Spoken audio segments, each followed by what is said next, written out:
Molt bones, nois! Estem aquí un dia més en un vídeo de microgestió i avui us ensenyarem a com configurar el vostre Apple Watch per primera vegada.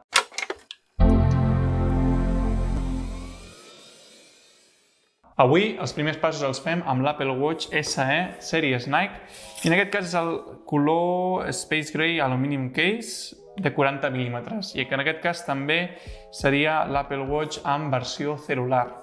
En primer lloc, i per ser clars i directes, si tens un Apple Watch has de saber que necessites un iPhone per enllaçar-lo i que sàpigues que tens diverses configuracions, és a dir, dels tres models que hi ha, que serien el Series 3, l'SE i el Series 6, tenen dos tamanys, dues mides, la petita o la gran. En el cas del Series 3, que vindria a ser el de gamma d'entrada, seria 38 mm o 42. I en el cas de l'SE del Series 6 seria o 40 mm o 44. Lo dels tamanys és algo subjectiu, depèn de cadascú de vosaltres, si us agrada més gran o més petit. Jo normalment aconsello que si tens un canell petit, que agafis el petit perquè realment et sentirà més còmode. I a part d'això, sapigueu que l'Apple Watch el pots tenir amb dues configuracions, és a dir, amb GPS o GPS més celular. Quan agafeu l'Apple Watch SE, el que us trobareu és això, una caixeta, que es divideix en dues parts. Una vindria a ser la part que porta la polsera, que és aquesta aquí. La polsera ve amb dos tamanys, SM o ML, que depenent del tamany del canell que vulgueu serà més gran o més petit. I després aquí ens trobarem l'Apple Watch en qüestió. Jo en aquest cas agafaré la SM, perquè en el meu cas el meu canell és bastant petitet.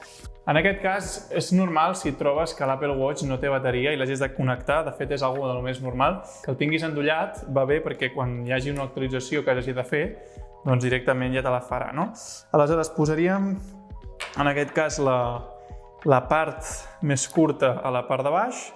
Ho podeu posar com vulgueu, i si un que ho porta al revés, jo sempre ho porto així perquè és com més visual, o sigui, més maco em sembla, no? Doncs ho posem d'aquesta manera, que seria aquest el de color negre. Si voleu activar el celular heu de tenir en compte abans que la vostra companyia de telecomunicacions us ofereixi aquest servei de la eSIM o de la SIM electrònica. És molt senzill configurar-la, simplement us fan un duplicat de la vostra línia principal, que normalment això té un sobrecost o no sé ben bé com va de preus, cada companyia és un món, i després aleshores tens aquest avantatge de tenir sempre connexió sense haver de portar l'iPhone a sobre. El més segur és que quan tingueu l'iPhone al cantó de l'Apple Watch i us surti una notificació gran a la pantalla conforme posa vols configurar l'Apple Watch, aleshores li dones i s'enllaçarà i començarà l'enllaç de l'Apple Watch. Jo en aquest cas també tinc aquest, que és l'Apple Watch Series 3. Sí que és cert que hi ha la versió d'acer inoxidable, però al rebre un cop és possible que la pantalla es danyi. I normalment la garantia no cobreix aquest tipus de reparacions. Aleshores, nosaltres el que us recomanem és el següent. Aquí, per exemple, nosaltres li instal·lem un protector, que ens l'instal·lem nosaltres, és un protector que el que fa és protegir sobre ratllades i cops, que si voleu només li podeu portar el protector si voleu, però recomana molt també carcasses com aquestes, que el que fan és protegir el xassis, al igual que tinc en aquesta jo d'aquí. El que fa és protegir el xassis i sobretot, més que res, perquè si el teniu sobre la taula no toca la pantalla directament i això ajuda molt, sobretot amb les ratllades. Tenim polseres com aquestes, que són d'aquest estil, una miqueta més elegant, que te'ls pots anar col·locant, i són com les d'un rellotge convencional. Les tenim de diversos tipus també, a part d'aquest estil la tenim d'acer inoxidable, de tots els colors de silicona que et puguis imaginar, i a més també tenim aquesta que és molt xula, que és de la casa Loud, que és una marca que tenim que van molt bé, i realment dona molt bon resultat. I aquesta, per exemple, és una polsera que ja porta integrada aquesta carcassa que us he comentat abans, perquè jo, per exemple, tinc aquesta carcassa que va a part, que tu, si vols, la podries agafar a part, o si no, directament agafes aquesta. Per qui veniria recomanat això? Per algú un usuari que sincerament necessiti un Apple Watch i que vulgui un disseny clàssic normal i que, a més, també protegeixi bastant, sobretot pel dia a dia. Doncs aquestes polseres amb la caixa integrada van superbé perquè s'adapten a l'Apple Watch en qüestió i directament pots anar fent el dia a dia i amb el protector ja ni te digo, d'aquesta manera tindries un Apple Watch super ben protegit. En el cas que no us surti a l'Apple Watch a la pantalla, el que podeu fer directament és anar i buscar l'aplicació de l'Apple Watch. Jo normalment faig servir aquesta manera, que és la de cercar lliscant el dit avall, i poso Watch, però normalment l'aplicació del Watch és una aplicació que ja teniu preconfigurada en l'iPhone.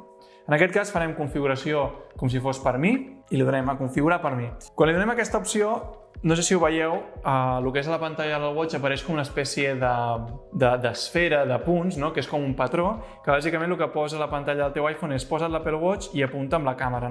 Simplement escanegem el dibuix amb la càmera de l'iPhone, en el moment que tu l'enquadres bé ja s'enllaça.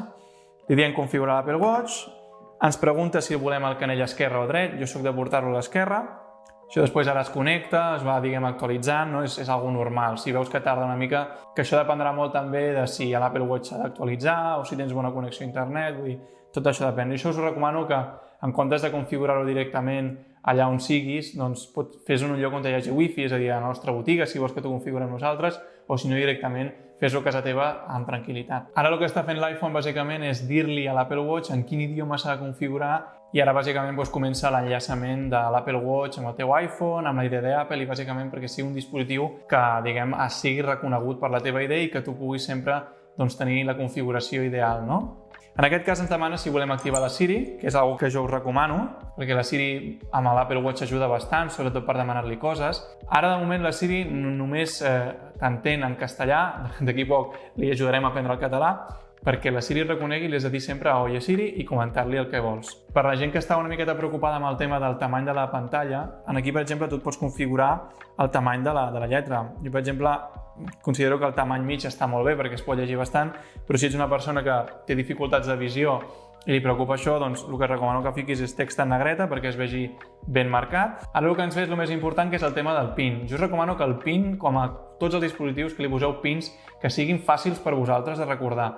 L'Apple Watch normalment té una autonomia d'un parell de dies, entre un dia i mig i un parell de dies, depenent de l'ús que li feu, i quan el tingueu connectat a la corrent, el que us recomano és que tingueu aquesta opció activada, que és la de mantenir el meu Apple Watch actualitzat. D'aquesta manera no t'hauràs de preocupar per si hi ha algun error de sistema, doncs l'actualització automàtica t'ajuda a això, a no haver-te de preocupar, no? I bueno, aquí ens dona una opció que és molt interessant. Bàsicament, mantens pitjat diversos segons el botó lateral que hi ha aquí, el que et permet és avisar els serveis d'emergència directament. Això per què es fa? Perquè si malauradament estàs en una situació difícil i no et pots moure, doncs si cliques i mantens pitjat aquest botó, directament et posaràs en contacte amb els serveis d'emergència. Això és una opció que és molt bona i aporta moltíssim de valor. Donaríem a continuar i bueno, en aquest cas, com que és la versió amb celular, ens demana si volem configurar les dades mòbils, perquè clar, si tenim el celular li podem ficar l'opció de dades mòbils i això el que ens dona és tenir connexió a internet sense haver de dependre directament amb l'iPhone i tenim aquest avantatge sobre la resta de models d'Apple Watch. I diu, instal·la les apps disponibles. Doncs en aquest cas li direm escollir més tard les aplicacions, perquè tu aquí pots tenir moltes aplicacions que estan adaptades per l'Apple Watch, com ara l'Apple Music, Spotify, el tema de Google Maps, calendari, l'agenda de trucades, pots tenir contactes, vull dir, realment tens moltes aplicacions que funcionen amb l'Apple Watch. I ara el que està fent l'Apple Watch és acabar de sincronitzar totes les dades. Això pot tardar entre 15 a 20 minuts, depenent de la connexió que tinguis i, de fet, de totes les opcions que l'hagis donat. Si li has donat a instal·lar totes les aplicacions que ja tenies, doncs clar, això tardarà una estoneta. Doncs bueno, un cop arribats aquí ja tenim l'Apple Watch configurat i el primer que ens demana és reconèixer una miqueta els botonets. Us els explico així ràpidament perquè els reconegueu. Per posar la polsera normalment es fa primer recolzar aquesta part d'aquí, la part més curta, i després posem el forat que més ens vagi bé. Per exemple, amb aquesta alçada crec que més o menys ja ho tenim. La del mig, si pot ser, perquè com aquesta té molts de forats, ens fica per diferents llocs, però ja està, ja l'hem posada, i després posem aquesta altra part d'aquí directament sota el forat, i d'aquesta manera ens quedarà ben agafat, no? I la veritat es sent molt còmode, es sent molt agradable, de fet sembla que no portis res. Ens diu, prem el que és el Digital Crown, que vindria a ser aquesta rodeta d'aquí, que seria la corona digital, que bàsicament, si cliques, el que fa bàsicament és tornar al menú principal, no? Amb un clic. Aleshores, el principal que tenim aquí davant és l'esfera. Aquesta part és la que ens mostra tota la informació que volem. Com que és el de Nike, tenim aquesta esfera d'aquí, que vendria a ser, diguem, els números exposats de manera bastant deportiva. Aquí a la cantonada tenim l'opció de la música, aquí tenim aquesta opció de el que serien els anells, no? Perquè l'Apple Watch funciona amb un mètode molt curiós, que és el mètode dels anells. Els anells, el que són, bàsicament, és una eina que ens permet a nosaltres fixar-nos un objectiu i sempre assolir-lo, no? És a dir, quan el configurem, doncs també, si anem a l'opció aquesta dels anells, li podem demanar la configuració de... És a dir, una sèrie d'objectius, no? Temps de peu, el tema de les quilocalories i després també el temps d'exercici, no? Jo en aquest cas no m'ho ha demanat perquè la meva idea d'Apple ja està associada a un Apple Watch i per tant aquest Apple Watch s'ha associat a totes les dades que jo tinc associades amb l'altre, no? En aquest cas, veus, jo a dia d'avui he realitzat unes 227 quilocalories, uns 4 minuts d'exercici, avui no he fet exercici, i després em diu també les hores de peu, avui porto unes 10 hores de peu, no? Tot això és variable, tot això ho pots posar com tu vulguis, no? Després, si jo ara estic aquí i volgués tornar enrere, la manera més ràpida és agafant i clicant al Digital Crown, i fas clic i vas enrere. I us preguntareu, què és aquest botonet d'aquí? Aquest botonet d'aquí és el que ens permet, per exemple, si volem fer un clic i obrir les aplicacions que estiguin obertes, no? Doncs se'ns donen les aplicacions obertes i lliscant a l'esquerra les podem anar tancant, no? Això va bé que ho faig de tant en quant perquè el que permet és que no hagis d'anar amb l'Apple Watch molt saturat i si l'Apple Watch et va lent és possible que a vegades sigui per això, no? Que tenim moltes coses obertes, no? L'Apple Watch, a part de tot això, és important que sapigueu que quan ens envien un missatge o qualsevol cosa ens sortirà directament a la pantalla mostrada, no? Haurem de fer un cop amb el canell. Doncs en aquest cas, si jo volgués veure un missatge que m'han enviat però per alguna raó he vist però no he pogut desplegar-la, sempre pots agafar i directament des d'aquí dalt desplegues i et surt una miqueta les notificacions, no? Després tu, si vols, si ja les has llegit totes, veus, tu vas viatjant amb el Digital Crown amunt o avall i després, quan ja les has llegit totes, si no t'interessa, doncs fiques esborrar tot i ja estaria, no? Aleshores, importantíssim, com que són els primers passos, us explicaré el més bàsic i vital. L'Apple Watch, com he dit abans, es pot mullar, et pot submergir fins a un màxim de 50 metres.